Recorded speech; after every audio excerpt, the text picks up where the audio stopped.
A Secular World. This is page 184. Last time we considered whether secularisation was actually a myth, so now we're going to have a look at where we can maybe see secularisation in the world. So secularisation and industrialisation. From one point of view then, it can be argued that industrialisation and the advances in science and technology that it brings in its wake contributes to a decline in the importance of religious thought and action in society. This position, the secularisation thesis, can be demonstrated statistically through the falling numbers of people attending church, being baptised, taking communion, and so on, while at the same time scientific explanation of phenomena replace religious ones. Sorry, I thought that was the end of a sentence. As Alan Gilbert argues, the enhanced mastery over nature and the increased material comfort and security that have gone hand in hand with modernisation have guaranteed a human preoccupation with the present life and temporal world.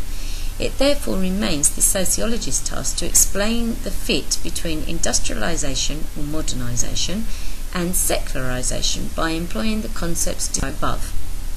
Okay, and those concepts are the ones that we looked at last time. How do we actually measure secularisation? And we've considered, is it easiest to measure religiosity, or is it easiest to measure secularisation? And both are really difficult for us to do. So we have to look at this idea and consider where we can actually measure secularisation, if you like, in the world. Okay, so just because we have this mastery over nature and because we have technological advances, does that mean that people are rejecting God? So this is the counter-argument. Those sceptical of this argument, however, question the validity of such indexes of secularisation, claiming at the same time that the religiosity of earlier periods of history cannot be taken for granted. In our own age, moreover, new evidence seems to continually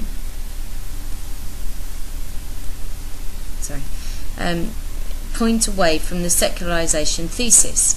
In Britain, for example, the organised church does still play a high-profile role in British life. And it's not that long since it was Remembrance Sunday, and if you actually watched any of the services that go on Remembrance Sunday, the church has a huge part to play in providing solace for people who have experienced such horrific things happening in their life and such loss.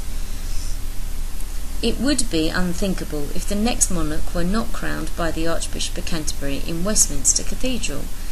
And of course the King or Queen is head of the Anglican Church as well. Okay, so therefore they're welcomed into it by the Archbishop of Canterbury, and that those religious ceremonies are important as well, because it also gives a sense of history to what is going on, and it gives a sense of continuation of the process. The Lord's spiritual play and active life in the House of Lords and play an influential role in promoting or combating legislation on a range of issues, from Sunday trading to more secular legislation. Okay, so you have this spiritual section of the House of Lords which stops certain from being passed. However, there is trading on a Sunday in the UK. I'm old enough to remember when shops didn't open on a Sunday in the UK. When I was at university in America, I found it really weird that shops were open on a Sunday, and people would say, oh, let's go and buy something. I said, but we can't, it's Sunday. And they'd be like, what are you talking about? The shop's open on a Sunday. Now I find it difficult that the weekends are Friday and Saturday and that I come to work on a Sunday, because that goes against my experiences in my life in the UK. That doesn't mean that what happens here is wrong, it just means it's different, and that adapts to society. Religious programming is a marked feature of Sunday television, and comments made by members of the clergy can still provoke national debate and discussion. Okay, so traditionally on Sunday there is songs of praise, there are church services broadcast in the UK, there are discussions about religious issues held on those days. And often, some of the things that cause most national outcry are when religious people make comments, and there will then be reactions to those. Other religious organisations and smaller Christian churches, such as the Seventh-day Adventists, retain strong and even growing memberships. Non-Christian religions, such as Hinduism, Islam and Sikhism, continue to play important social roles that extend beyond ethnic minority communities. Figures on private and house-based worship are difficult to obtain, but may nevertheless indicate thriving activity, while interest in the occult, tarot and astrology, as well as superstition, remains widespread. While the organised church appears to be in decline, it seems also to be the case that cults and sects are proliferating. Alright, so as we've said before, maybe it's not so much the fact that people don't have beliefs anymore, it's more that they've just become bored with the tradition, and maybe with some of the stricter ways that the church demands of people. Okay, and maybe they don't like some of the hypocrisy that goes with it. There are plenty of people who go along on a Sunday, overtly pray, talk about treating people equally, but then may well go back to their very, palatial home and treat people in an unequal way. Or people who go along to church and who smile to your face but are talking about you behind your back. So that hypocrisy can also be something that has upset people. Mother Teresa, when she was first training as a teacher, and not necessarily training, but in her first few years of being a teacher in Calcutta, she used to have to walk along the streets, and she would see the dead and the dying in the streets of Calcutta. And this was when she went back to her Mother Superior and said, I can't do this, I want to help those dying people. She didn't want them to have the ignoble death that they were experiencing. And she was told to wait 18 months, and if she still felt that way, then she could go and do these things, okay, which she obviously did. Now, she wasn't saying that she didn't have a belief. In fact, she had a very strong belief, and she felt she needed to put it into action, into some sort of social action, okay, and that she felt the church wasn't doing enough to, not the church, but that they weren't doing enough towards what was going on in the society. And often people may feel like that, particularly if you have a religious building which is extremely ornate and obviously a lot of money has gone into, and there are people dying of poverty on the streets. Of course people are going to look at that religious building and say that's hypocritical. Okay, so maybe that's what people have got bored with. And so you have a lot of these house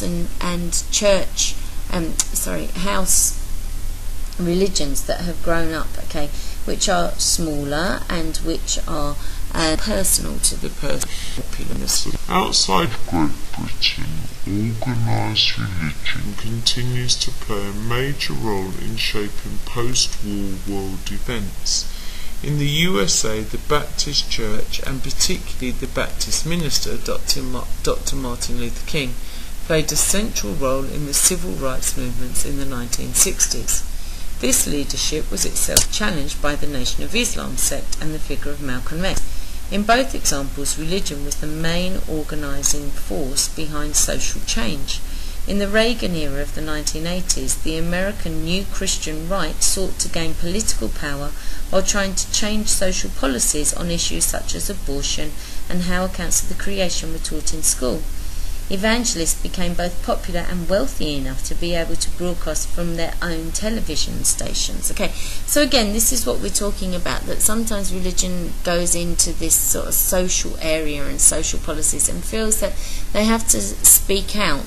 Okay, and you will get certain individuals or certain groups who will feel that they have to say more because these things aren't happening, and just coming from the general pronouncements that come out of the church or the religious group that you belong to. Okay, so we're going to look at liberation theology next. Secularization has not been synonymous with industrialization in the Middle East, where Ernest Gellner remarks, Islam is as strong now as it was a century ago. In some ways, it's probably much stronger. This could not be more clearly demonstrated than by the revolutionary overthrow of the Shah of Iran by the followers of Ayatollah Khomeini at the end of the 1970s. Okay, and again, we talked about this before, that living in Dubai, we see that Islam is extremely strong and, has many followers. So we have to question this concept of secularization. Yeah? But remember, in the UK, maybe this is something that is happening and changing. In Latin America, Catholics have broken away from papal authority and, calling themselves liberation theologists, have backed popular campaigns against autocracy and poverty. Okay, so liberation theology was looking particularly again at the poverty that was going on around people and the corruption that was in society. And therefore, innocent people were being killed, and it was a particularly nasty situation.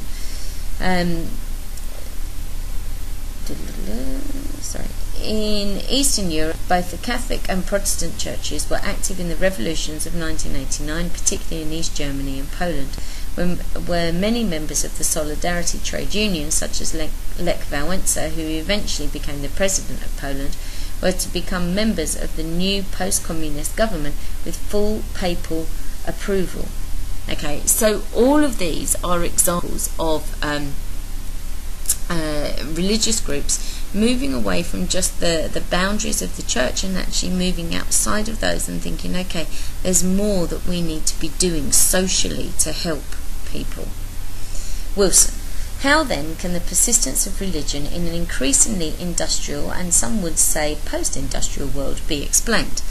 Brian Wilson argues that the new religious movements are profoundly anti-cultural. He sees them as forces the destructuring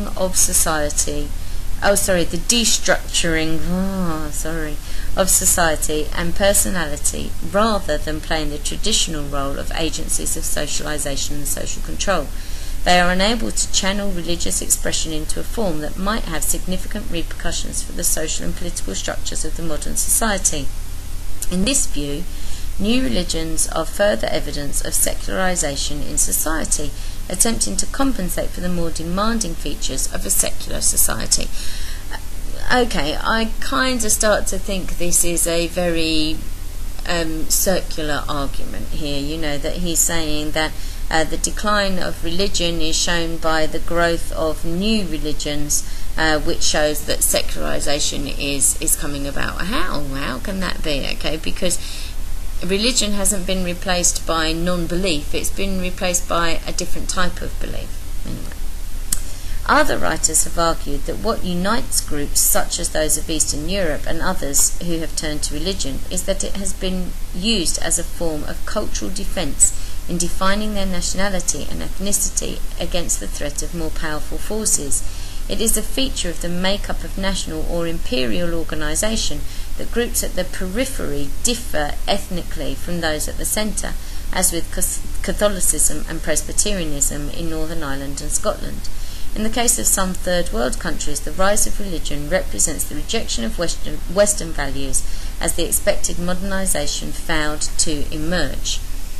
The growth of evangelical Protestantism in what has been seen as a traditionally Catholic South America has been seen by writers such as David Martin as reflecting the aspirations of particular groups in a rapid cultural transition, echoing the adoption of Methodism by the working class in England during the Industrial Revolution. Alright, so again, going back to this idea that actually what people are maybe doing are taking the parts of religion that suit them best in the changing society that they live in, and following those parts. Now that may then mean that they change to a different denomination, or they move to a cult or a sect because that suits them better, or it may mean that something completely new is formulated. Okay, so this idea of new religious movements. But it's adaptability. Now, does that mean that's wrong? Because religion, has very set doctrines and dogma. Sometimes it's difficult to have that flexibility to move on. So, maybe this is just an evolution of what belief is all about. Islam. Ernst Gellner sees no necessary contradiction between the revival of fundamentalist Islam and modernization. We know from Weber, he says, that modern economies are orderly, sensitive to cost effectiveness, thrifty rather than addicted to display, much given to the division of labour and the use of the free market. It requires those who operate it to be sensitive to the notion of obligation and their fulfilment of contracts, to be work-oriented, disciplined, and not too addicted to economically irrelevant political and religious patronage networks, nor to dissipate too much of their energy in festivals or display. Reformist Islam would seem to be custom-made for the needs of the hour. Okay, so this is using Weber, going back to his idea of the Protestant work ethic. Okay, and this fits, as far as Ernst Gellner is concerned, very well with fundamentalist Islam. Okay, it's getting away from all the kind of pomp and ceremony and all the flashiness that you maybe associate with some religions and religious festivals, and actually, focusing more in on the spiritual side of everything. For Steve Bruce, the rise of the new Christian right in the USA is another example of cultural defence, though it's only weakly linked to any notion of ethnicity. It is particularly important in the states of the Deep South, which had always been peripheral in American economic, social and cultural life. Bruce explains this phenomenon as the reaction of these states to the permissive era of the 1960s and 1970s, at the same time as they became relatively more prosperous and important to the US economy. What is of most importance in understanding this movement, however, is the new Christian right's lack of political success, only ever being able to influence a handful of senators and only achieving limited change in general social moral values. They never did become the moral majority.